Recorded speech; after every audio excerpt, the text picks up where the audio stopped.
this is the summary study of Bhagavad Gita chapter 16. In the 15th chapter, Krishna describes the metaphor of an upside down tree representing material existence. The 16th chapter extends this idea by examining the extremes of this metaphorical tree, the divine or godly qualities at the top and the demoniac or ungodly qualities at the bottom.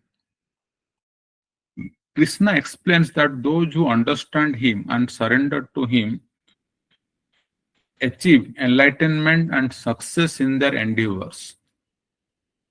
So this leads to a question: what makes some people more inclined to surrender? So Krishna begins addressing this by elaborating on the qualities and nature that influence such inclinations. So Krishna explains that our nature, whether divine or demoniac, is influenced by qualities we are born with, which result from our past lives.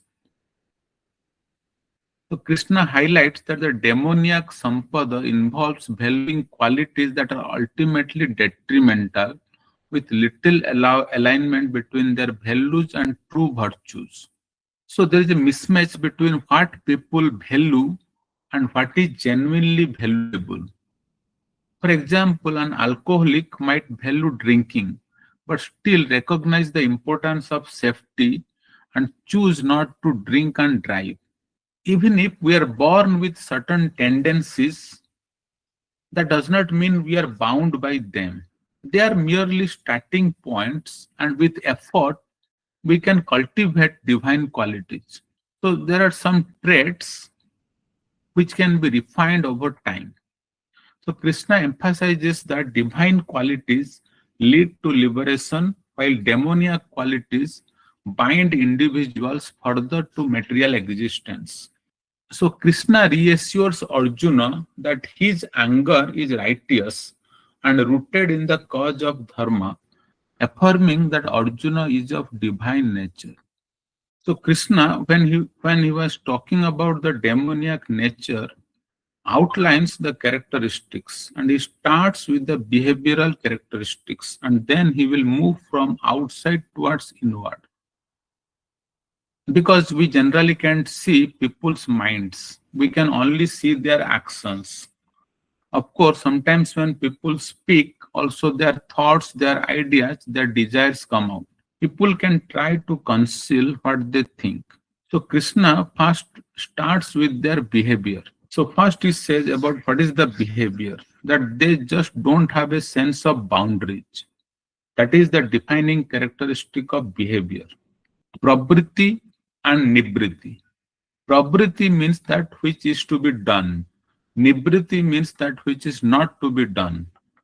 So these people that don't know, it's not that no one has told them, it is that they choose not to know, they choose to forget, they choose to neglect, they choose to reject. These are the people who have tamasic traits.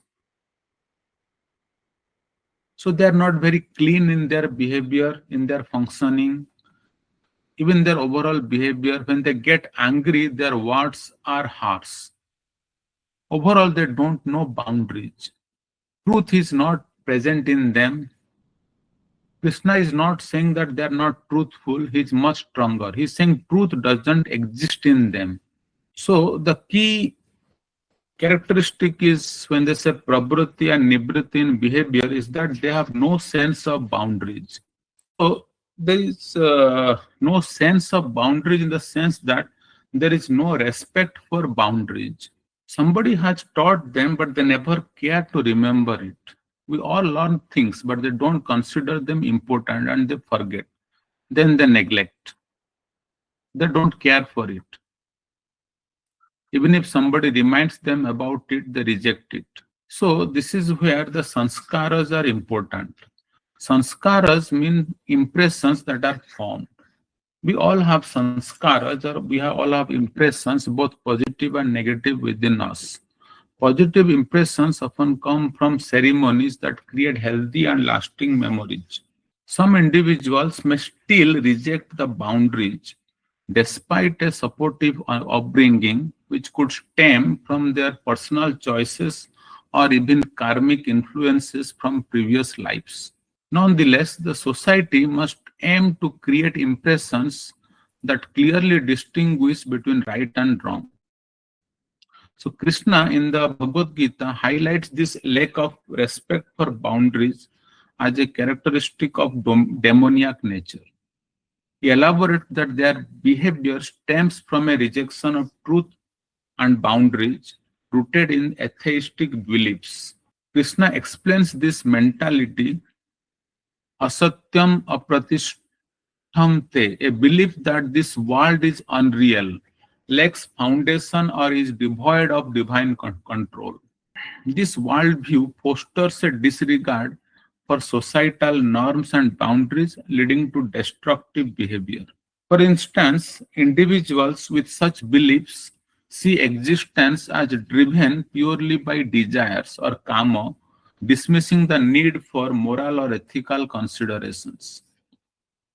Now, boundaries are essential for societal functioning. Respect for boundaries, whether in personal, professional, or societal context, is crucial for progress. Without it, individuals and societies succumb to chaos driven by unchecked desires and disregard for others. Krishna, Krishna's teachings emphasize that boundaries are not constraints, but essential elements for harmonious living. Then Satyam, Nihilam means that world itself is not here. There is no meaning to anything at all. Apratishtham, that is materialism, which means that this world is real. Nihilism means nothing is real. So materialism means only this world is real. That means the world has no foundation. So apratishtan means this world is there, but there is no foundation to it. There is no other reality beyond this. So almost all the major traditions of the world in the East or the West had an understanding that this world is just a temporary journey place for us. There is another world which is more enduring, and that is where we are meant to go. But materialism points out that there is no foundation beyond this world. And atheism asserts there is no God. So here, Krishna says that they are destroying their soul. There is no idea of spirituality or spiritual restraint at all. The soul is lost, living alone the other world, live alone the other world. Even this world is gone. People misuse their intelligence for rationalizing their own ideas. So Krishna continues in the Bhagavad Gita saying that demoniac people live in immeasurable anxiety till the moment of death. Anxiety is a natural part of life because of life's uncertainties, but there is a difference between circumstantial and existential anxiety. Circumstantial anxiety arises from specific situations like missing a train. Existential anxiety, however, is a deep-rooted fear about one's very existence. So, seriousness in Krishna consciousness can arise in two ways: by appreciating the joy of connection with Krishna and by understanding the dreadful consequences of disconnection. Transitioning from sattva to tamas require effort, such as going to a theater for entertainment or finding a source for drugs or alcohol. But today's world, technology has blurred these boundaries. Within moments, one can go from reading something valuable online to binge watching Netflix to viewing harmful content. So the ease of degradation is a hallmark of Kali Yuga. So now the descent from sattva to tamas is nearly instantaneous. Krishna's teachings remain profoundly relevant, warning us about the consequences of unrestrained desires and guiding us toward a purposeful and disciplined life. The characteristic of the demoniac is little different. They have no boundaries for their desires. Like, for example, the case of Duryodhana. Duryodhana's actions however, show the rejection of all such boundaries. So, the last verse says, Ishwara aham aham bhogi siddho aham balvan sukhi, which translates to I am the controller, I am the enjoyer, I am perfect, I am powerful, I am happy. This describes a person who harms others without feeling bad about it. When, like, say, Duryodhana tried to kill Bhima and failed, or when he attempted to burn the Pandavas and failed, so he did not regret it. So, this is the most dangerous mindset. It shows a person who harms others and feels no guilt for it. Thus, the demoniac performs acts of charity and service not for genuine goodness but for prestige, reputation, and recognition. So, Krishna describes this in the next verse where he explains that they perform rituals but not for spiritual growth. They perform rituals or yajnas with the intention of gaining fame, name, and recognition. This is the essence of the demoniac's behavior. Performing good deeds for the purpose of gaining prestige and admiration from others rather than out of a genuine desire for self improvement or helping others. So, these demoniac people may appear very attractive, gentle, and nice. So, they may not appear demoniac. Then they may be surrounding themselves with elite people, desiring to belong to the elite club. But now, with power, influence, and followers around them, they crave prestige.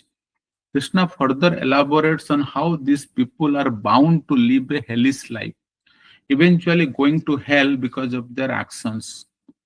In these verses, Krishna doesn't emphasize that they are not devoted, but instead focuses on the consequences of their behavior. Krishna doesn't want people to go to hell, and he speaks about it out of parental concern. God doesn't send people to hell, rather, he accompanies them in their journey, even through hell. The Lord, as Paramatma or the Supreme Soul, is always present with everyone, helping them. People experience the consequences of their actions, but God never abandons them. So later, Krishna will describe the three gates to hell: lust, anger, and greed. These are the three primary obstacles that destroy the soul. Krishna warns that these three should be given up. So the term nasa here doesn't refer to the literal destruction of the soul, but to the destruction of the soul's spiritual inclination. The more someone is dominated by lust, anger, or greed, the less they are able to perceive anything spiritual, and they become detached from their higher nature. These three forces, lust, anger, and greed, are not only obstacles to spiritual progress, but also cause most of the world's problems at a material level. Violence often arises from anger, corruption from greed, and sexual assaults from lust. So these three anarthas or undesirable qualities are obstacles not just in the spiritual path but also in society. That's why Krishna urges us to give them up. Krishna further explains that those who reject the scriptures and the guidance of Shastra are bound to suffer. Krishna advises that one should follow the scriptures as they offer a clear understanding of boundaries, what is to be done and what is not to be done. The word Shastra refers not just to scripture but to regulation and control, sasana. When we understand the boundaries set by Shastra, we can make proper choices. To make a real change in our lives, we must let Shastra guide us in understanding boundaries. While the specific boundaries may differ today, the principles of boundaries remain the same, and these principles must be applied to our present circumstances. So, as Prabhupada said, everyone in the world wants peace, but there is no use crying for world peace unless there is an awakening of divine consciousness within the individual. Change must begin from within. So, in the 16th chapter, Krishna focuses on the starting point for surrender, noting that some people possess favorable qualities while others have unfavorable qualities. These qualities come from our previous lives. We are born with them, but just because we are born with these qualities doesn't mean we are bound by them. We can change them. So Krishna keeps the description of divine qualities brief because they have been covered in previous chapters, and he focuses more on the demoniac qualities in this chapter. So the first characteristic that we have discussed is the lack of boundaries. These people have no respect for boundaries. They reject and forget regular boundaries. Their lack of respect for boundaries comes from underlying ideologies. So these ideologies like nihilism, which believes nothing is meaningful and the world itself is false, or materialism, which holds that the world has no foundation, and atheism, which rejects the existence of a higher power. These ideologies can lead to the belief that there is nothing higher and thus no reason to follow any boundary. Then in verses 7 and 8 in this chapter, we discussed how when lust becomes the driving force in life, it can lead to utter destruction. This type of behavior causes sociological collapse and chaos. Then in 11th verse, we saw that there is now existential anxiety. People are anxious not just because of their circumstances, but due to a deeper, more pervasive insecurity. This insecurity has led people to commit suicide over trivial matters or end marriages for minor reasons. Desires become addictive, morals are rejected. People start to believe that they will do anything to fulfill their desires, including unethical actions, as we see in Duryodhana's character. His greed leads to murder and makes a show of piety to gain the prestige that religious people receive, all for personal gain. Krishna explains that such people go to hell, but we clarified that in our tradition, hell is not eternal. Hell exists temporarily for those who engage in wrong actions, not because they are non believers. Even in hell, God is present, guiding the soul. And lastly, we discussed how, on an individual level, if we accept the boundaries set by Shastra, we can cultivate our divine nature. So our divine qualities will grow while our demoniac tendencies will diminish. Each of us can do good. How much good we will do is uncertain, but discovering that is part of our life's greatest adventure. Krishna consciousness calls each one of us to this adventure. Thank you very much. Hare Krishna.